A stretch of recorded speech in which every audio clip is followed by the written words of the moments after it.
Welcome to Someone's Gotta Drive. Now, some of these podcasts that you might hear me sound a little even distant sometimes because, believe it or not, I'm also driving. For my company that I work for in Septic, I sometimes have to drive down to South Jersey, and I live in Northern Jersey. So guess what? I got 3 hours to kill and kind of no one to really talk to sometimes. So here I am. Last time we were talking about my engagement, how planning it was actually wonderful. It was one of the best times I had ever had, especially with my mother-in-law and with my soon-to-be sister-in-laws as well. They did a fantastic job when it came to, honestly let them pick out their own dresses. One of the things that I actually did not want was bridesmaids and groomsmen. Meanwhile, don't get me wrong, we had all of the brothers wear like matching tuxes. We had all the sisters kind of wearing matching dresses. But I have two sisters, and one who I grew up with my whole life, and honestly, you would pretty much consider her my maid of honor.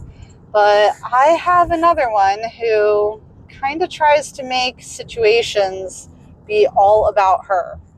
And we had instances in the past where, yes, I had done like a best day ever with her to, give her that beautiful, wonderful day and to make it all about her. But there had been some situations where it was like my anniversary and it was kind of like this was supposed to be just my day, and she would kind of steamroll it and, take advantage of it. And so more in particular, we decided not to have bridesmaids and groomsmen because I knew that this sister in particular would then just try to make my wedding all about her. So I just kind of felt like the only person who was going to walk down that aisle was going to be me. My grandfather and his lady friend came out, but in order for us to allow the dog to stay at the hotel, the dog had to, quote, be part of the wedding. So the dog was technically the ring bearer, and the only other person that walked down the aisle other than me was my maid of honor sister, the one that I grew up with my whole life. Why? Because someone had to walk that dog down the aisle. Originally, I wanted my grandfather to walk me down the aisle, but he was unable to, and we'll get into that soon.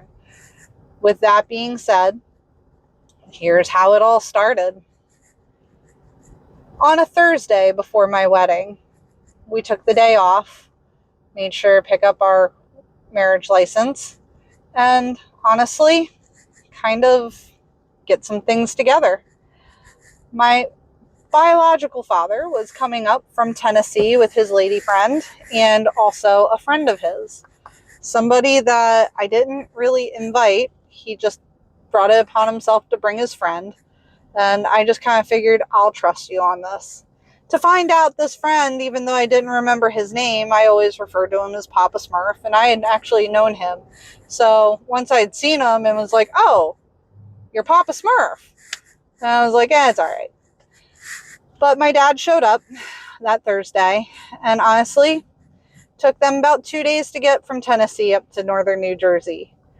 And he showed up pretty drunk. And that's how this started. I knew when we went to the family reunion and my uncle was being absolutely drunk and being belligerent, I knew that that's how this was going to go. Someone was going to be drunk. And it just so happened to be my father. My dad went out to smoke a cigarette. Once he got to my apartment, he went out to his car to smoke a cigarette. He cracked open a beer. And that's when my husband kind of lost it. That's drinking in public. You can't do that. He can't do that. You have to get him off the property. You're going to get us kicked out of our apartment. Blah, blah, blah, blah, blah. Not for nothing to me. He wasn't in the vehicle. And even though he was on a sidewalk, we were in an apartment complex. To me, it was no different than drinking on your front lawn.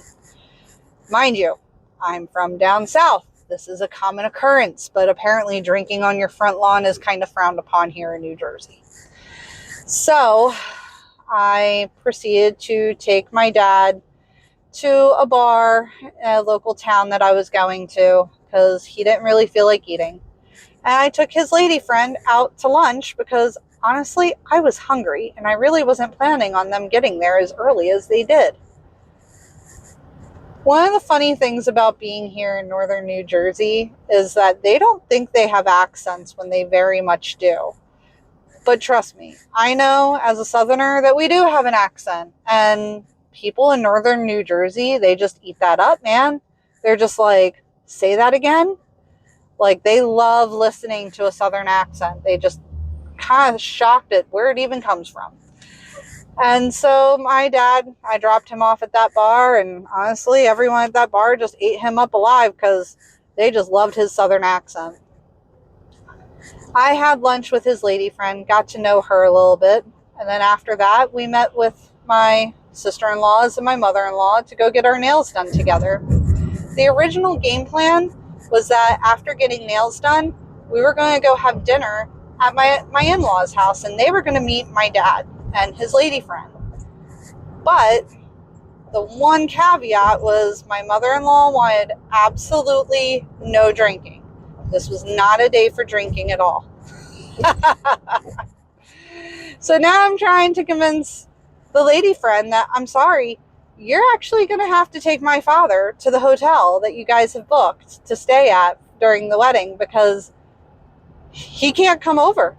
He's drunk. He wasn't exactly going to sober up in the next few hours either. He made that very clear. So, guess what? I hate to tell you this, but you got to get my dad and you got to go. So not only do I have my in-laws saying, yeah, no, we can't have him here, but I've got my now husband saying, you got to get him out of here because he can't be drinking in public. And, you have to control this situation.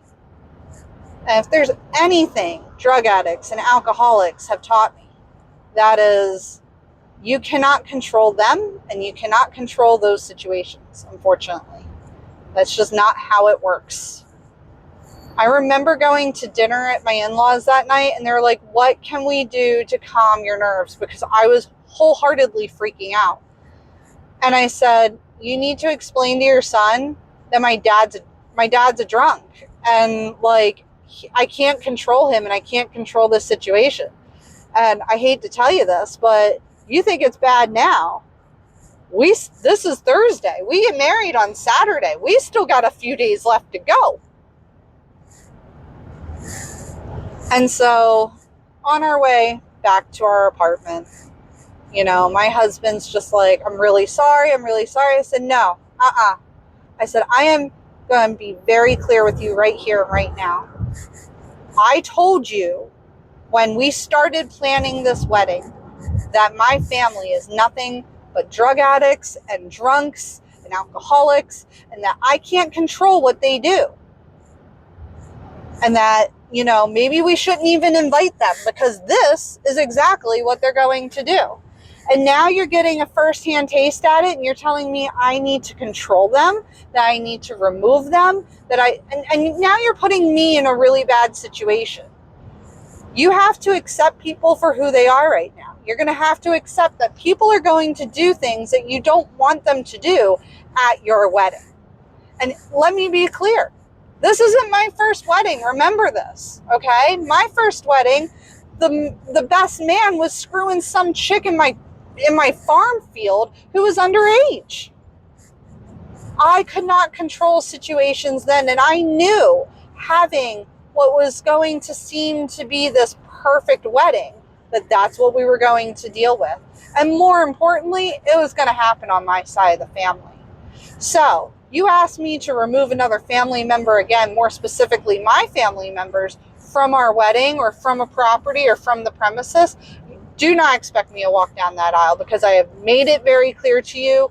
This has been the most stressful part of planning this wedding, and you proceeded to decide that this is how you wanted to move forward anyways. I was like, do you want me to be waiting? Do you want me to actually walk down the aisle and be your wife? Yes? Well, then this is what comes with it. We live this wonderful little life where we don't really deal with drug addicts and alcoholics in our life, and we have made that life for ourselves. Do not get me wrong. But there are times when, in order to see a family member like my father or like my uncle, we're going to be dealing with this kind of stuff. And you think this is bad now, my uncle hasn't even showed up yet. He apologized, he understood, and we decided to move on with getting married. That day, also, my sister, her husband, and my brother had gone up to Western Pennsylvania to get my grandfather. And the game plan was that they were going to get my grandfather, his lady friend, and my uncle, the one who loves to drink. And they were going to make sure that they got out to New Jersey for the wedding. So the next day, that Friday, after their hotel stay that night, which was nice, they got some subs, they enjoyed the evening together, they went out to the family farm to get my grandfather and my uncle and my grandfather's lady friend. And when they got there, my uncle was quite disheveled and also quite drunk. My uncle had actually been covered head to toe in some sort of chicken blood. Not sure what had happened or what had transpired, but he was covered in blood from a chicken. On top of that, he was drunk, and honestly, the lady friend didn't really help too much either, but was also arguing with my grandfather's lady friend throughout this altercation that morning. And my sister proceeds to call me and says, well, our uncle is fighting with the lady friend. And now our uncle is actually fighting with our grandfather. And he's drunk and disheveled and dirty and covered in chicken blood. And the only clean clothes he has is this tuxedo or suit that is honestly rolled in a ball. And he says this is the only clean clothes he's going to wear, and he promises that he'll only be drinking during the wedding, but that he is currently drunk now. My sister sounded just so distraught. She was like, what am I supposed to do? He's picking fights. He's arguing. I don't want to be stuck in a car for the next 6 hours with this man. And all he's going to do is honestly pick a fight with everyone in the car because he's drunk and that's what he's going to do. And I said, well, if you don't think it is safe for you guys to drive with him in the car, if he's too drunk, tell him he's got to stay back. While I'm saying this, that's actually what my brother-in-law is telling him. Unfortunately, I don't think I'm going to be able to drive you out there. I think you're going to need to sober up, and if you'd like to go out there, you're more than welcome to sober up and drive yourself. And he kept saying, well, how am I supposed to get out there? And he just said, sober up and drive yourself. He pushed my grandfather, cut his hand somehow, but really caused quite a ruckus. And it really upset my grandfather and really got his nerves on high alert. And I just said, you know what? It's okay to leave him behind. It really is. We don't need this. We don't need him. I had already told my father and his lady friend, you're too drunk. You're acting like an asshole. You cannot come to a family function acting this way. I will say this to another drunken asshole right now. I am not having it. You are not going to make this the worst day ever. I'm just not having it. So, after running an errand while I had this conversation with my sister, I then come back to my apartment and tell my husband, guess what? Yeah, Uncle's not coming. And when he asked why, and I explained to him why, he was like, oh boy. Yeah, what part of I was not looking forward to this part of the wedding? And I really wasn't looking forward to these family members in my wedding. It's kind of why I also didn't have a wedding party. The reason why was because it's these type of family members who think this day is really all about them. And now I'm having to put my foot down and say, this was not the life I intended to live. It's not the life I intended to lead. And you will not be making that presence known. So after all the stress of that, we packed up our things. And my husband took me out to a wonderful little lunch, street side actually, somewhere in Montclair, New Jersey. I really couldn't even tell you where it was. We didn't even have alcoholic drinks. It was just a nice little hole in the wall where we had some sandwiches or wraps with, like some sweet tea, and sat on a street and just looked at each other and thought, this is the last day that you are going to be my fiance. Tomorrow, I'm going to be your wife or your husband. And we just really tried to soak it up. It was a beautiful, sunny, 80-degree day. It was just gorgeous. Then we got to the hotel.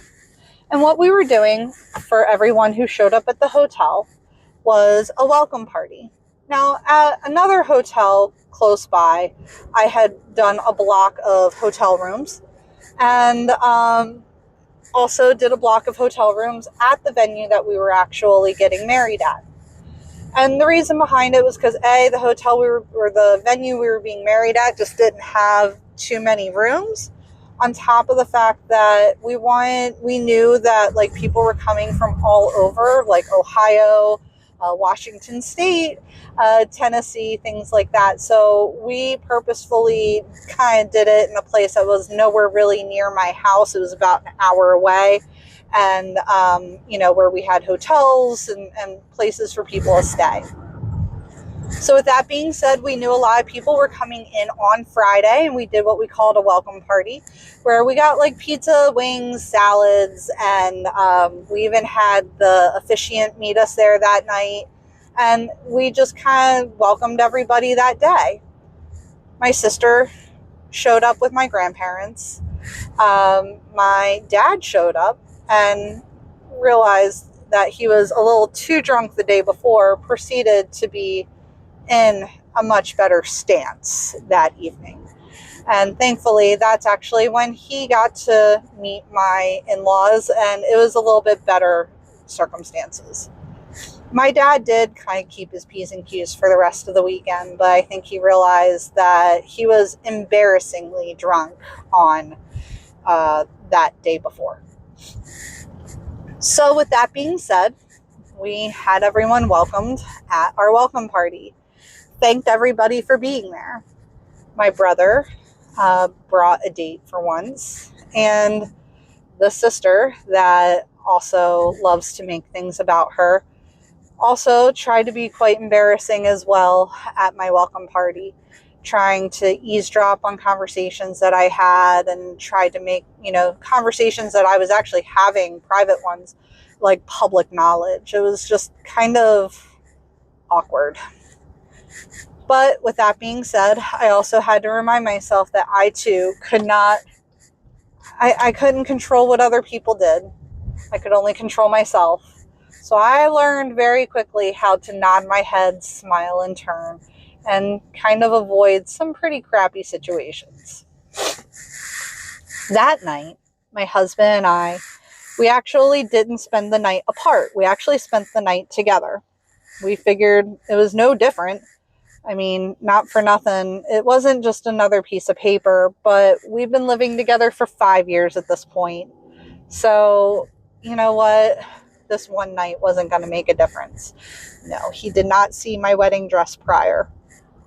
No, there were some things that we kind of kept traditional. But one of the things that we very much did was we downloaded this movie called The Princess Bride. We had it on a computer, and so we connected the computer to the TV. The hotel had given us champagne and chocolate-covered strawberries, and honestly, we just kind of enjoyed the night just being, honestly, two friends. That's kind of how it felt. Two friends extremely excited to get married the next day. And as much as we tried to fall asleep, we really had a hard time falling asleep.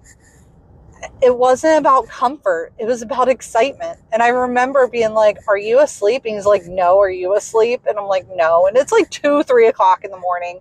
We have to be up at like 6, 7 o'clock in the morning to get started, because our wedding actually was from like 11 to 5. And so we just remember being like, oh my goodness, like we're just so excited to get married. We loved the movie. My husband actually had never seen The Princess Bride before. I know I had, but maybe bits and pieces of it. So he was just like, it was just perfect. We really thought, even though we had some caveats with some drunken assholes and some issues, we kind of handled it well. But deep down, I also knew my father, okay, he kind of got a licking that day with not being allowed to go and meet my in-laws and being a drunken, blithering idiot. He knew he was wrong and he did better. But my uncle, on the other hand, we knew that one was going to sting a little bit more. But the reality was that since I had had my cousin up or out from Washington State, I really hadn't gotten along with my uncle since. There were times that he called, but I really started screening my calls. Because why? Well, he was drunk. Like, blithering drunk almost every time. And there were a few times where I did talk to him, and I would explain to him the game plan. My sister's going to come and get you, and she's going to drive you out here, and she's rented a minivan, and there's going to be plenty of space. That was always the game plan. The game plan wasn't for him to be so drunk that he was unwanted in that van. So we knew that when this was all said and done with, he was going to be a tough cookie to handle.